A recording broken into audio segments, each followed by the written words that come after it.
Pourquoi Hiroshima et Nagasaki sont habitables, mais pas Tchernobyl? D'un côté, une ville de plus d'1 million d'habitants qui se porte bien, et de l'autre, une ville fantôme. Déjà, pour Hiroshima et Nagasaki, les deux bombes explosent en altitude. Et regarde, il y a 3 manières de faire exploser une bombe nucléaire qui nous intéressent. La première, à plus de 30 km d'altitude, va créer une énorme impulsion électromagnétique qui va couper toutes les communications. La deuxième explosion, en dessous de 30 km, va créer une onde de choc énorme qui va atteindre le sol et tout détruire sur son passage. Et la troisième, c'est au sol, et c'est là où on va avoir le plus de retombées radioactives. Pour Hiroshima et Nagasaki, les bombes ont explosé à plus de 500 mètres du sol. C'était donc une explosion pour maximiser les destructions. Et par chance, seule l'onde de choc a touché le sol, et pas la boule de feu.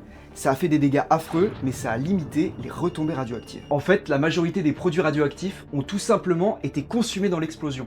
Et le reste s'est dissipé dans l'atmosphère. Mais ce qui n'a quand même pas empêché une irradiation instantanée des populations qui se trouvaient en dessous. Et pour Tchernobyl en 1986, c'est totalement différent. Puisqu'en fait, on a eu une explosion, mais non nucléaire. Par contre, elle a projeté des tonnes de débris, radioactifs, partout dans l'environnement. Et sauf que le temps de gérer la situation, et surtout l'incendie, on a eu une libération non-stop de matières hautement radioactives pendant 10 jours, ce qui a tout pollué durablement, contrairement à Nagasaki ou Hiroshima où les particules se sont vite dispersées, sachant que le réacteur de Tchernobyl comptait beaucoup plus d'uranium que les bombes de Nagasaki et d'Hiroshima. Et donc, voici